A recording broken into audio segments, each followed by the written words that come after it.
انګریزانو او یورپ همیشه مسلمانانو لا د میټایي په شکل کې زهر ورګړي دي او دا صرف د نن خبره نه ده، دا ډیره د پخوانه را روانه ده. قرآن کریم کې رب ذوالجلال فرمایي یا ایها الذین آمنوا لا تتخذوا اليهود والنصارى اولیاء. اے مؤمنانو تاسو د یهودیانو او د نصاراو سره دوستی مه کوئ.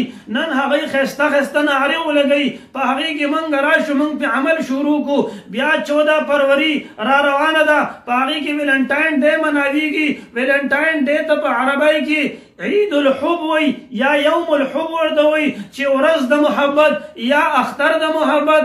آیا د مسلمان د دې تاریخ نه خبر دی؟ د دې پس منظر نه خبر دی؟ تقریبا 15 سال وشو دې سیستا انګریزانو ډیره زیاته توجه ورکړه او ډیر په یو میډیا باندې خور کو. نن منګورو چې د مسلمانانو په معاشره کې، یونیورسټو کې، په کالجونو کې، په سکولونو کې یو غیر محرم الګ، یو غیر محرم جلیله ګلاب ورکوي، وای تاسو رضا د محبت اظهار کوم. نو یاد ساتئ محترمو، همیشه مؤمنانو مسلمانانو لا دغه یهودیانو دوکي ورکړي دي. د هغوی معاشري موږ له د ګرل فرینډ تصور را کړی دی، موږ له د بوای فرینډ تصور را کړی دی. دا صرف یو اسلام دی چې ورورولي پیدا کړې ده، خورولي پیدا کړې ده.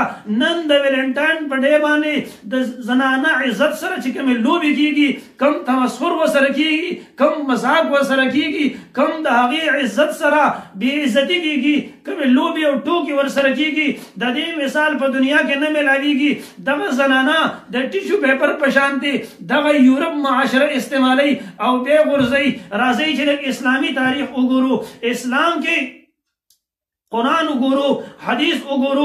نبی علیه السلام چې دغه لور لا، دغه خور لا، دغه مور لا، دغه ښځې له کوم عزت ورکړی دی. حدیث مبارک کې صحابي د نبی علیه السلام نه پوښتنه کوي چې ای د الله رسوله صلی الله علیه وسلم احسان چا سره وکړم؟ نبی علیه السلام فرمایي مور سره. بیا فرمایي احسان چا سره وکړم؟ بیا نبی علیه السلام فرمایي مور سره. بیا فرمایي احسان چا سره وکړم؟ نبی علیه السلام فرمایي مور سره. نبی علیہ السلام فرمائی چې د مور د قدمونو لاندې جنت دی. بیا کچرته کې دغه زنانه، دغه ښځه، دغه جینۍ دا د لور په حیثیت سره. نو بیا وګوره د فاطمه الزهرا رضی الله عنها سره د حضور پاک صلی الله علیه وسلم محبت. بیا که د بیبي په حیثیت سره. نو بیا وګوره ژوند د عایشه صدیقی رضی الله تعالی عنها کچرته حیثیت د خور وګوري. بیا د حضرت شیما بیبي ته ژوند وګوره. نو محترمو دغه یورپ دا همیشه موږ ته د زهرو انجکشن وي. نو موږ مسلمانان هم یکدمي په هغې باندې عمل پیرا شو. نو خپل کشران، خپل ځوانان، خپلې پیغلې دا په دې خبرو باندې خبر کوي چې ګوره یاد ساتئ 14 فروری دا د ویلنټاین ډے نه ده، دا د عید الحب نه دی، دا د اختر ورځ نه ده. په دې کې تا ته اجازت نشته چې ته د خپل محبت اظهار وکړي. بیا خلک بعضې وایي چې نه زموږ دغه رشته دا خو د ښځې او د خاوند ده، که موږ د محبت اظهار وکړو نو ګناه خو نشته. نو ګورو دا هم یو شیطاني چال دی.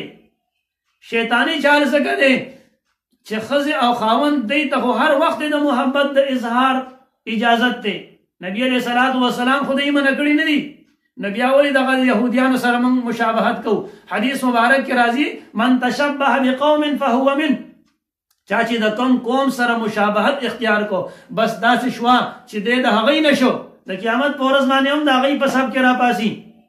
نو محترمو دا چې کوم ویلنټاین ډے مناویږي دا زموږ د معاشرې دپاره یو ناسور دی، زموږ د معاشرې دپاره یو عذاب دی.